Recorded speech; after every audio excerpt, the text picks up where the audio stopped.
దేవుని పరిశుద్ధ నామముకు మహిమ కలుగును గాక. ఈ క్రీస్తు పరిచర్య అనేటువంటి యూట్యూబ్ మాధ్యమం నుండి వెళ్ళబడుతున్న అనుదిన దేవుని వాగ్దానాన్ని వింటున్నటువంటి క్రీస్తు పరిచర్య అనుచరులకును విశ్వాసులకును యావత్ ప్రపంచానికి ఈ దినపు నా శుభాభివందనాలు తెలియజేస్తుంటున్నాను. ప్రియ దేవుని బిడ్డలారా, మీరందరూ కూడా సురక్షితంగాను ఆరోగ్యముగాను ఆనందముగాను ఉండాలని నేను ప్రార్థన చేస్తున్నాను. దేవుడు మీ పరిస్థితులన్నింటినీ చక్కబరిచి మిమ్మల్ని ఉన్నత స్థితిలో నిలిపి నడిపించి భద్రపరిచి కాపాడునుగాక. ప్రభు కృప మనకందరికీ తోడైండునుగాక. ఆమెన్. మరి నేటి వాక్య ధ్యానాంశం నిమిత్తమై పరిశుద్ధ లేఖన భాగములలో నుండి సామెతల గ్రంథం 1వ అధ్యాయము 33వ వచనం. సామెతల గ్రంథం 1వ అధ్యాయము 33వ వచనం. నా ఉపదేశమును అంగీకరించువాడు సురక్షితముగా నివసించును, వాడు కీడు వచ్చుతున్నను భయము లేక నెమ్మదిగా నుండును. చూడండి ప్రియ దేవుని బిడ్డలారా, నా ఉపదేశమును అంగీకరించువాడు అన్నటువంటి మాటకు అర్థం ఏమిటి అని అంటే, నీ దేవుడైనటువంటి యెహోవా మాటను, నీ దేవుడు నీకు ఏదైతే బోధిస్తున్నాడో, దేవుడు నీకు ఏదైతే నేర్పడానికి ప్రయత్నం చేస్తున్నాడో వాటన్నిటిని నీవు గైకొని వాటిని అనుసరించడానికి నువ్వు ప్రయత్నం చేసినప్పుడు, వాటిని నీ జీవితములో నీవు ఇదిగో ఉపయోగించుకోవడానికి కానీ వాటిని అనుసరించి నడుచుకోవడానికి కానీ నీవు అడుగులు వేసినప్పుడు కీడు వచ్చినను నువ్వు భయపడక సురక్షితంగా ఉంటావంట.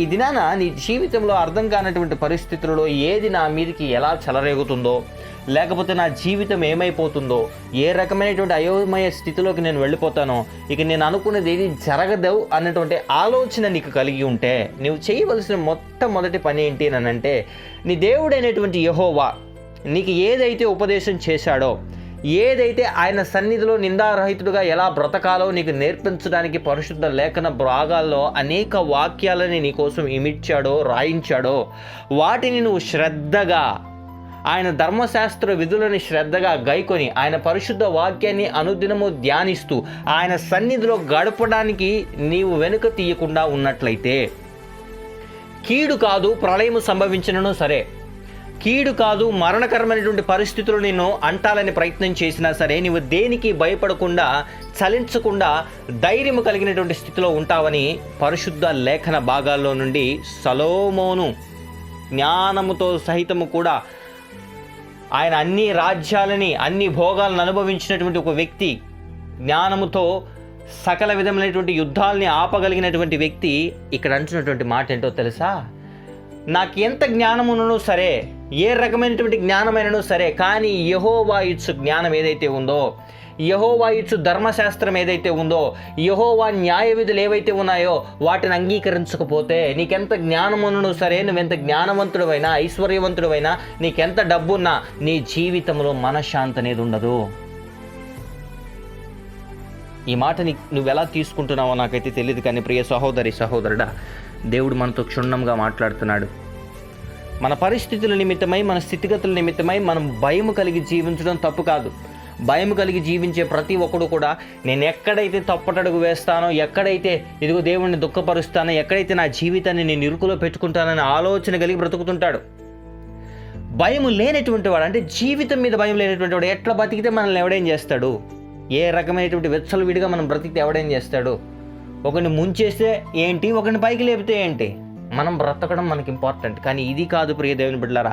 హఠాత్తుగా ఒక దినాన మనము ఇరుక్కునేటువంటి పరిస్థితి వస్తే, మన పరిస్థితులు మనం అనుకున్నట్లుగా ముందు కొనసాగిపోక తీవ్రమైనటువంటి స్పీడ్తో మన మీదే దాడి చేయడానికి ప్రయత్నం చేస్తే అప్పుడేంటి పరిస్థితి?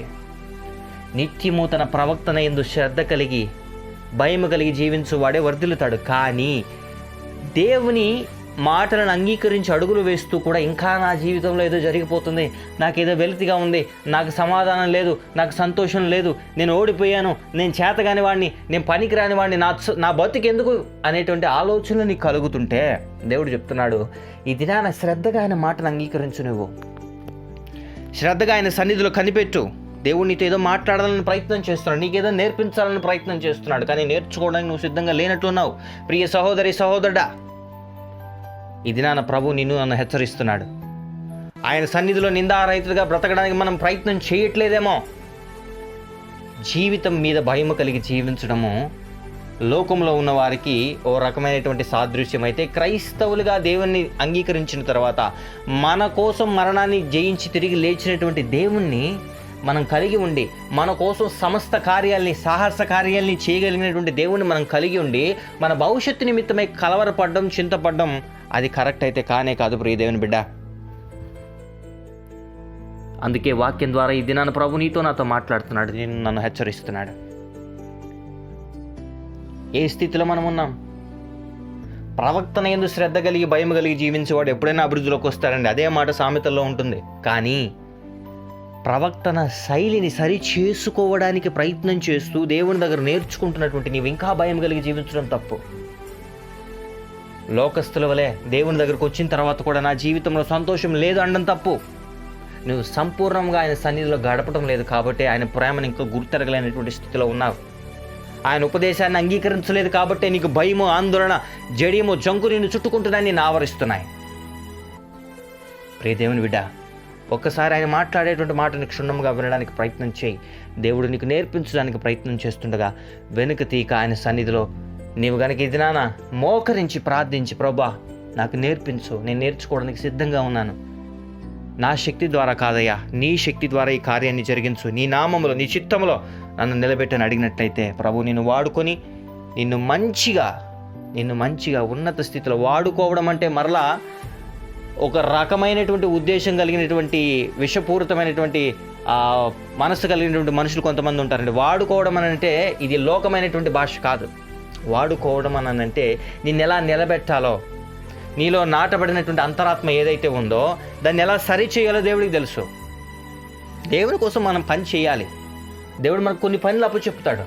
అది కుటుంబ పరంగా కావచ్చు, సేవాపరంగా కావచ్చు, నీ సంఘపరంగా కావచ్చు, లేదా నీ వృత్తికి సంబంధించినట్లు కావచ్చు. నిన్ను ఎలా వాడుకోవాలో, నిన్ను ఎలా నిలబెట్టాలో, నిన్ను ఎక్కడ నీ తలాంతులకి తగినట్లుగా నిన్ను ఎలా నిలబెట్టి వాడుకోవాలో నీ దేవుడికి తెలుసు. మళ్ళీ వాడుకోవడం అని అంటే లోక భాషల్లోకి వెళ్ళినట్లుగా వెళ్ళొద్దు దయచేసి. క్రైస్తవులు కూడా ఈరోజు మీరు ఆలోచించే పద్ధతులు, విధి విధానాలు మార్చుకోవాలి. దేవుని సన్నిధిలో మనం భయభక్తులు కలిగి జీవించాలి. మాట్లాడుతున్న మాటని ఎక్కిరించి మాట్లాడడము, లేదా మాట్లాడుతున్న భాషలో తప్పులు కనిపెట్టి ఇదిగో మన మీద పెద్ద స్కాలర్లు అయినట్టు కింద కామెంట్లు పెడుతుంటారు చాలామంది. ప్రియ దేవుని బిడ్డ, ఒకరిని మనం ఏదైతే చూపిస్తే మన పరిస్థితి ఏంటో ఒకసారి మనం జ్ఞాపకం చేసుకోవాలి. అది నేనైనా సరే, మన భాష తీరు, మన మాట తీరు, అన్ని రకమైనటువంటి విధానాలు బయట వాళ్ళు కలిపెడుతుంటారు, కాదని నేను అనట్లేదు. కానీ లోక సంబంధమైనటువంటి భాషతో దేవుని భాషని, ఇదిగో దేవుని ఆ వాక్యాన్ని జోడి చేసి మాట్లాడడం తప్పు. తస్మాత్ జాగ్రత్త. ఆ రకమైనటువంటి కామెంట్లు నేను చాలాసార్లు చూశాను. చెప్దాం మారుతారు అనుకుంటున్నాను. ప్రియ దేవుని బిడ్డ, నీవు గుర్తెరగవలసింది, దేవుడు నిన్నంటూ ఉనికిలోకి తీసుకొస్తే దేవుడికి నువ్వు ఏ రకంగా ఉపయోగపడతావో ముందు అది చూడు. నువ్వు దేవుని వాక్యాన్ని సాత్వికమైనటువంటి మనసుతో అంగీకరిస్తున్నావో లేదో ముందు అది చూడు. దేవుడికి ఏం నష్టం లేదండి. నువ్వు దేవుని వాక్యాన్ని అంగీకరించకపోతే ఆయనకు వచ్చిన నష్టం ఏం లేదు, ఆయనకి ప్రార్థన చేయకపోతే ఆయనకు వచ్చిన నష్టం ఏం లేదు. పోయేది నీ బతికే, ఏడి సచ్చేది మనమే. మా జీవితాలు బాగుపడట్లేదు, మా జీవితంలో సంతోషం లేదని ఏడ్చేది మనమే. పైగా ఆయన మాట వినకుండా ఆయన మీద రుద్దేసేది మనం. ఆయన మమ్మల్ని పట్టించుకోవట్లేదు, మాకేం చేయట్లేదని. నేను మళ్ళీ చెప్తున్నాను మీకు, ఉపదేశాన్ని అంగీకరించగలిగినటువంటి స్థితిలో ఉన్న ఎడల ఈ దినాన్ని నువ్వు దేవుని పాద సందాచింతులో ఒప్పుకో. దేవుడు ఖచ్చితంగా నీకు మేలు చేస్తాడు. మనిషి కాదు ఆయన నీకు కీడు చేయడానికి. అటువంటి కార్యము చేసి దేవుడు నిన్ను బలపరిచి, స్థిరపరిచి కాపాడును గాక. ఆమెన్. ప్రార్థన. మహాపరిశుద్ధుడును, మహోన్నతుడును, సర్వోన్నతుడును, జీవాధిపతి, జీవము కలిగిన రాజ్యాన్ని, ఘనమైన శ్రేష్టమైన నామానికి స్తుతులు, స్తోత్రాలు, వందనాలు. గడిచిన రాత్రంతా మమ్మల్ని కాచి దాచి కాపాడి సజీవులకు నిలబెట్టి మరొక సందర్భము నీ వాక్యముని ధ్యానించడానికి నీవు మాకు చూపించిన గొప్ప భాగ్యతను బట్టి నీకు స్తోత్రాలు ప్రభు. ఎంతమంది బిడ్డలైతే ఈ దినాన ప్రభా నీ మాటని క్షుణ్ణంగా అంగీకరించలేని పరిస్థితిలో బాధపడుతున్నారో అటువంటి వార్త నీవు మాట్లాడిన రీతిని బట్టి నీకు వందనాలు. ఈ దినాన ఏ స్థితిలో ఆ బిడ్డలు నలిగిపోతున్నా ఆ స్థితిలో నుంచి బయటికి తీసుకురమ్మని ప్రార్థన చేస్తున్నాం. చాలిన దేవుడు కాబట్టి కాపాడండి. బలహీనమైనటువంటి పరిస్థితుల నుంచి విడుదలను గ్రహించండి. అనారోగ్య పరిస్థితులు, ఆర్థిక ఇబ్బందులు, కోర్టు సమస్యలు, విడిపోయినటువంటి సమస్యలు, ఉద్యోగలేమి సమస్యలు, ఏ రకమైనటువంటి సమస్యలున్నా బిడ్డలకి సంపూర్ణమైన ఉపశమనం కలుగును గాక. అదే రకంగా పరీక్షలు రాస్తున్న బిడ్డలకి నీ సహాయాన్ని అనుగ్రహించండి. ఉద్యోగ నిమిత్తం, చదువు నిమిత్తం జ్ఞానాన్ని అనుగ్రహించి ఉన్నత స్థాయిలో నిలిపి నడిపించమని ప్రార్థన చేస్తుంటున్నాం. ఈ దిన దేవులతో బిడ్డలు నింపి నడిపించండి. వివాహ దినాలు, జన్మదినాలు, బ్యాప్టిజం డేస్ జరుపుకుంటున్న బిడ్డల తల మీదకి ఆశీర్వాదాలను, దీవెనలను కుమ్మరించి ఉన్నత స్థాయిలో ఉంచమని ప్రార్థన చేస్తున్నాం. వివాహ సంబంధాల కోసం చూస్తున్నటువంటి బిడ్డలకి సాటైన సంబంధాలు వచ్చి ఘనంగా వివాహాలు జరుగునుగాక. సమస్త విధమైనటువంటి మేలులతో బిడ్డలని తృప్తిపరిచి, బిడ్డల ప్రవర్తనలో మార్పుని నీవు అనుగ్రహించి, బిడ్డల సాక్షికరంగా నీకు బ్రతకగలిగేటువంటి కృపను అనుగ్రహించమని యేసయ్య పరిశుద్ధమైన నామమున ఈ ప్రార్థన విన్నపములు అడిగి పొందుకుని ఉన్నాం మా ప్రియ పరలోకపు తండ్రి. Amen, amen, amen. Praise the Lord. May God bless you all.